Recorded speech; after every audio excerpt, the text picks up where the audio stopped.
My name is Johann Lewis, and this is my presentation of the EEPP Pedagogy 2.0, a pedagogy for 21st century learning. This is an applied research project presented in partial fulfillment of the requirements for the degree of Master of Education at University of the People. Introduction. The Encouraging, Evoking, Pursuing, and Promoting, or EEPP Pedagogy, is a pedagogical approach created for usage in international schools in China. The four verbs which comprise the EEPP pedagogy pertain to E. Encouraging thinking and teaching, focusing on thinking creatively and morally. E. Evoking enjoyment in teaching, focusing on learning with fun and desire. P. Pursuing application in teaching, focusing on providing more opportunities to use English. And P. Promoting competition in teaching, focusing on competition in groups to motivate learners. Context. This EEPP pedagogy was created by Grace Zhang, who is formerly the vice principal of Hailiang Education Group in the People's Republic of China. During the 15 years in which this pedagogy was utilized, it has received numerous awards and accolades, including national awards, features on China Education TV, and a publication in Modern Educators Forum. This pedagogy was used to help grow Hailiang Education Group from its origins as a local international school in Zhuji City back in 1995 to the NASDAQ-traded private education enterprise that it is today. Side note, before I continue, I must make note of this. The original EEPP pedagogy was created back in the year 2000. Since then, other EEPP acronyms have popped up in the field of education, which may make research into this EEPP pedagogy rather confusing. It is important for me to distinguish this EEPP pedagogy, which stands for Encouraging, Evoking, Pursuing, and Promoting, from others such as Schurman and Miner's EEPP Educational Equity Partnership Project, and James Simpson's ESOL Effective Practice Project, which also uses the EEPP acronym. Statement of the problem. Despite the numerous accolades received by the EEPP pedagogy, the pedagogy fell out of usage in 2015 when the parent company, Hailiang Education Group, went public. This coincided with Vice Principal Zhang's retirement in 2015. One of the key factors in this decision to move away from the EEPP pedagogy was the school's renewed focus on international courses such as British A-level courses, Australian VCE courses, and others, which placed the school's pedagogical emphasis on these international curriculum programs and their pedagogical approaches rather than the EEPP pedagogy. The company took an either-or approach, where the school either utilizes the EEPP pedagogy or the international program's pedagogical approach. However, could the EEPP pedagogy be used alongside these international curriculum programs with their pedagogical approaches? If so, then this study could be a rather significant contribution to the field of education. Speaking of significance, rationale and significance of the study. In conducting preliminary research for this study, I had noticed many similarities between the EEPP pedagogy and the 4 C's of the P21 Partnership for 21st Century Learning. These 4 C's refer to critical thinking, communication, collaboration, and creativity. What made this similarity between EEPP and P21 significant is that these 4 C's have been seen as important to 21st century learning, and these qualities are highly sought after in the 21st century workforce, as indicated in this 2012 article by Jennifer Levin Goldberg, or more thoroughly by Miranda Jefferson and Michael Anderson's 2017 book on transforming schools, which specifically focuses on the importance of these 4 C's in schools today. With the background out of the way, it is finally time to discuss my research questions. To be honest, there were many questions that I could have chosen for this study. As this is a minor thesis for a Master's of Education and not a doctoral thesis, I decided to focus my study on a portion of the EEPP pedagogy which can serve as a foundation for a future study. Recall that I titled my thesis EEPP Pedagogy 2.0. Ultimately, as a result of this study, I realized that some changes would have to be made to the original EEPP pedagogy so that it can be utilized in today's classrooms while still being applicable to both local and international curriculum programs such as International Baccalaureate or Cambridge International Examinations. That being said, I settled on these 3 research questions for the study. 1. How many components, if any, of the EEPP pedagogy are in-service teachers currently implementing and utilizing in their instructional practice? 2. Which component of the EEPP pedagogy is most utilized and which component of the EEPP pedagogy is least utilized amongst in-service teachers? 3. Which component of the EEPP pedagogy would need to be emphasized most through professional development in order for teachers to incorporate all 4 components into their instructional practice?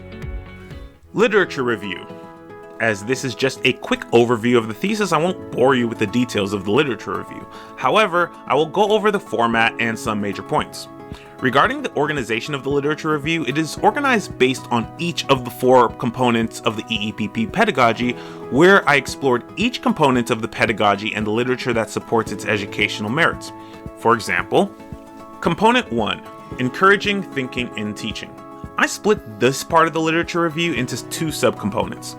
I explored critical and creative thinking through the exploration of higher order thinking skills, which has been shown to be the most sought after skills when it comes to education. The second component explores moral thinking, which is a bit more nuanced since it can vary based on the country and/or society. For example, in China, where this pedagogy was initially utilized, moral education is governed by the Ministry of Education of the People's Republic of China, which may have different views on morality than a teacher's own subjective view of morality. Similarly, a school located in North America, South America, Europe, Africa may have different moral views than a school located in China or elsewhere in East Asia. Ultimately, I concluded that the higher order thinking skills should definitely be encouraged. However, I felt that the moral thinking component would require a bit more detail and nuance since morality is subjective and can vary depending on the location of the school. Component 2, Evoking Enjoyment in Teaching. Once again, I also split this into 2 subcomponents. First, I explored enjoyment in teaching for the teacher, citing statistics regarding teacher burnout, teacher turnover, and teacher retention in schools. For the second part, I explored enjoyment for the students and the positive correlations that students' enjoyment has with academic achievement, such as this 2019 article by Li Chengchen, which specifically studied Chinese students learning English and showed positive correlations between their foreign language enjoyment and their English learning achievements. Component 3, Pursuing Application in Teaching.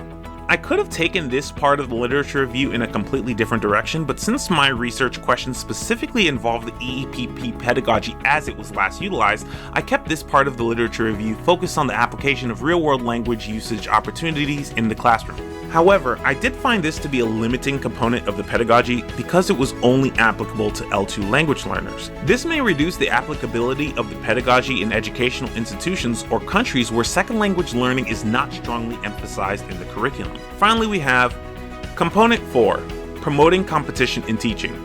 This was the one part of the pedagogy where the research did not fully support the original EEPP pedagogy. The original pedagogy discussed using competition in order to improve student motivation and achievement. While the research does support that competitive goal structures were superior to individualistic goal structures, that very same research also revealed that collaborative goal structures were superior to both competitive and individualistic ones among adolescents. This has also been studied in higher education, which produced similar results and led to a similar conclusion. When it comes to student achievement and motivation, collaboration appears to be superior to competition. That's what the research says, but how does this look in practice? Well, methodology. First, let's discuss the number of participants. According to the latest published financial statements for the school, as of June 30th, 2021, the company employs 948 teachers and educational staff. Though this information is published, the breakdown of how many of these teachers work for each individual school within the company is not published. Ultimately, by deciding to take an action research approach to this study, instead of a statistical sample, I decided on a total of 25 ESL teachers from the company's international school volunteered to participate in this study. All 25 participants were Chinese nationals. All 25 of the participating teachers teach English according to the curriculum of the Ministry of Education of the People's Republic of China. Each participating teacher submitted 7 lesson plans, all of which were completed either in November or December 2021. Teachers were autonomous in their discretion to choose which lesson plans they wished to volunteer for this study. All of this was coordinated by the most amazing educator on planet Earth. That's my personal opinion, and I do not have a reference for that claim. The school's head of educational research, who organized all of this, collected all of the data, and helped to facilitate this entire study despite the fact that we actually live on opposite ends of planet Earth. This very same amazing head of educational research also organized all 25 participating teachers, having them sign this bilingual informed consent form, which gave consent for me to continue this study. Regarding the actual design of of the study follows an action research approach as opposed to the traditional qualitative or quantitative data study. Action research can be either practical or participatory. This study follows a practical action research approach, specifically studying local instructional practices and their relation to the EEPP pedagogy. Data collection for this action research study was done through examining records, specifically the lesson plans provided by the 25 participating teachers, then aligning them with the EEPP pedagogy. How did I do that? Well, to answer that, we need to look at the data analysis.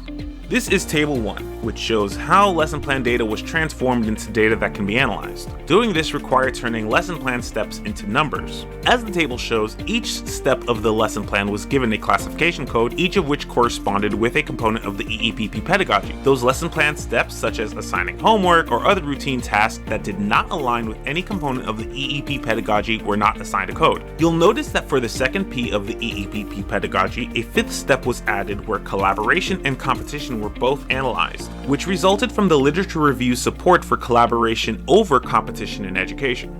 Of the 639 lesson plan steps analyzed across all of the collected lesson plans, these 206 steps were the ones that were identified as having steps which correlated with the EEPP pedagogy. As each teacher formatted his or her lesson plans differently, many steps were combined into what were called significant steps.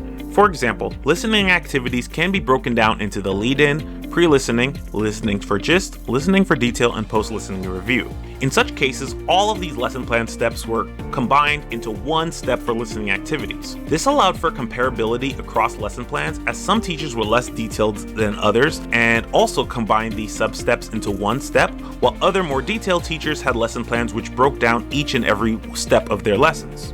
Here in Figure 1, you can see how this looks in pie charts. Of the 639 lesson plan steps, 206, or approximately 32%, had steps which adhere to a component of the EEPP pedagogy. The other 68% mostly pertain to things such as exam preparation, homework assignments, book activities, and lecturing.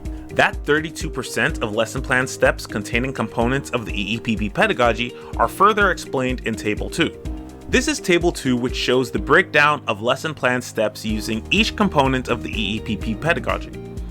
As the lesson plans were collected from English teachers, the overwhelming majority of lesson plan steps analyzed adhered to the third component of the pedagogy, pursuing application and teaching, focusing on providing more opportunities to use English. Interestingly, though the fourth P of the original EEPP pedagogy pertained to competition, only one out of the 639 lesson plan steps analyzed contained a competitive classroom activity, whereas 21 lesson plans steps were found to have contained collaborative group and/or pair work activities. So what does this all mean? I think it's time to move on to the discussion and conclusion. It's best to conclude this study by reviewing the 3 research questions and answering those questions, starting with the first question. How many of the components of the EEPP pedagogy are in-service teachers currently implementing and utilizing in their instructional practice? Well, among the 25 participating teachers, only 1 teacher and 1 lesson plan contained component 4 of the EEPP pedagogy. Technically, this does mean that all 4 components of the EEPP pedagogy were found amongst in-service teachers participating in this study. However, it is important to note that statistically speaking, this represents less than 1% of the total data collected, which leads to research question 2. Which component of the EEPP pedagogy is the most utilized, and which component of the EEPP pedagogy is least utilized among in-service teachers? It is important to reiterate that the study's participants were all English teachers in China. Therefore, component 3 of the pedagogy, pursuing application and teaching, focusing on providing more opportunities to use English, was by far the most utilized component of the pedagogy in the study. Therefore, this study cannot claim to provide insight as to the EEPP pedagogy's usage across other subject areas such as science or mathematics, especially when viewing the pedagogy in its original unedited state.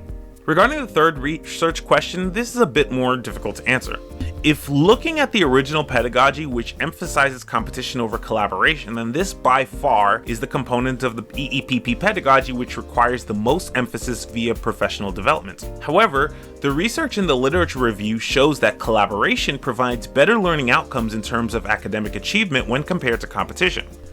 This was also mirrored by the results of the study conducted and the percentage of teachers who utilized collaborative over competitive classroom activities. Therefore, if the pedagogy is adjusted to replace competition with collaboration, then it would actually be the first component, encouraging thinking and teaching, focusing on thinking creatively and morally, that requires the most emphasis through professional development. This brings us back full circle to the 4 C's of the P21 framework for 21st century learning. These 4 C's most closely align with components 1 and 4 of the EEPP pedagogy, emphasizing higher order thinking skills such as creative and critical thinking in component 1 of the EEPP pedagogy, as well as communication and collaboration skills in component 4 of the EEPP pedagogy. The study revealed that the original EEPP pedagogy serves as a good starting point for 21st century learning. However, its emphasis on second language learning, its focus on competition instead of collaboration, and the rather vague guidelines on encouraging moral thinking reveal that the EEPP pedagogy would need to be revised in order to better adhere to 21st century learning skills. This is where the title comes full circle. It is my hopes that this study could be a foundation for the revision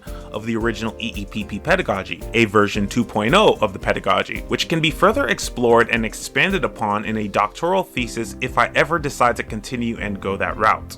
Limitations. Hoo boy, there are a few. We can start with the basics. The study was only done in one school with a non-statistical sample population of 25 teachers. The study was done in a school which, though the pedagogy is no longer utilized there, teachers and administrators in the school have an understanding of the pedagogy and are at least somewhat familiar with it. Therefore, the results may be different if this study was performed in a school where teachers were completely unfamiliar with this pedagogy. Another limitation is that the entire study population consisted of English teachers in China, which overwhelmingly skewed the results of the survey to component 3 of the EEPP pedagogy. As stated earlier in this presentation, this may not be the case if the study population consisted of other subject teachers. Unfortunately, the translation process for such a study proved to be far too arduous, as all of the lesson plans would have to be translated from Chinese to English, including handwritten lesson plans, whereas lesson plans for English teachers were already in English. There are other limitations, of course, but as I'm pressed for time, I think it's best to end the presentation here. Thanks for watching. Okay, so that was my presentation, a culmination of my last 2 years at University of the People, where I received my Master of Education degree just last month. I had previously done a video which looks similar to my thesis defense video, and you can see that here. I didn't really like that video because I felt like I was the center of attention instead of the research being the center of attention, which led to this video that you have just watched. I hope you liked it. I've never done that type of video editing before. In fact, this video actually took me weeks to make, between finding all of those video clips, obtaining licenses for those video clips, same goes for the music, putting it all together, finding the research, putting the research articles in it, and all of that other stuff. Then you have the subtitles, which took a long time in and of themselves because I had to use Google Translate to translate them into Chinese, and then Baidu Translate to translate the Chinese back into English to make sure that it all made sense. Although I know that there are still many mistakes in the Chinese translation, at least I'm pretty confident that the Chinese translation makes sense. Before I finish this video, I have to thank all of the people who helped make this thesis come to life. Starting with Bella Fuying, who provided literally all of the foundational information in both English and Chinese regarding the EEPP pedagogy. Furthermore, Bella also helped with some of the translation and some of the feedback throughout the entire process. Mind you, she did all of this while she was on maternity leave, and for that, for taking time out to help me so much, I cannot thank you enough. So to you, Bella, 谢谢您. Next is Richard Bian Hejie. Despite being busy almost all the time as the school's director of foreign affairs, Richard also helped a lot, especially with giving me a lot of the foundational and background information behind the origins of the EEPP pedagogy. Additionally, Richard also helped me with feedback, with some translation, and especially he helped me a lot through the first 3 drafts of the thesis before I ended up on the 4th draft, which is what you just saw here. Despite his busy schedule, he helped me and spent a lot of time with me, helping me create this thesis and putting everything together. So to you, Richard, I also want to say 谢谢您. Did you see that part of the video where all of the lesson plans collected were scrolling through really quickly? That was the result of the 25 teachers who helped volunteer their time, their effort, and sent me all of their lesson plans, signed all of the release forms, and did all of the work that helped me, gather the data I needed to put this thesis together. Mind you, I didn't always work with Chinese teachers, so to have 25 teachers, many of whom probably have no idea who I am, maybe they've just seen me in the hallways, but they've helped me out, they sent me their lesson plans. I can't thank them enough, and I want to thank each and every one of them individually. Mind you, this is in no particular order. So I want to thank Amy, Yu Huanwei, Fu Yongli, Ying Yuqi, Jin Ling Chao, Amber, Bao Wenhua, He Jie, Shen Liu Liu, Tsai Lin Yi, Wang Meng, Zhang Yiya, Li Yan, Li Tiantian, Du Yawei, Zhang Xin, Zhang Zhejiang, Shu Wenyan, Zhao Shujia, Bian Yu, Stella, Zhang Qianyun, Bian Yao, Jin Xiaoting, Chen Yushan, Lao Shemen, Xie Nin Men. Finally, I want to thank the single most helpful person that I've ever met. Though I mentioned her during the presentation, I don't think I really conveyed just how much she did. She worked with me for months to help me get this project finished. She has helped me through every single draft of this thesis, helping me through all of my previous research designs, giving me feedback as far as what's feasible, what's not feasible, especially considering the fact that we are working remotely. At no point in time did she ever tell me she was too busy. She always made extra time for me to help me out and help me complete this thesis. To be honest, even when I was physically located in China, I don't think I could have personally organized all 25 teachers, getting 7 lesson plans per teacher, putting all that data together in a relatively short time frame, but she was able to do that despite the fact that we're working remotely. She organized the teachers, collected the lesson plans, sent me everything, helped get everybody's signatures for the informed consent form, sent me all of those things. Basically, this thesis would not have happened if it wasn't for this one person. So by far, the biggest thank you goes to you, Alina Zhao Lijing. I have absolutely no idea what I can do to repay your kindness, and I'm eternally grateful for all of your help. So to you, 谢谢您. So that was my thesis. I hope you enjoyed it. It is now time for me to go study for my license exam, which will be taken by the end of this month. So thanks for watching.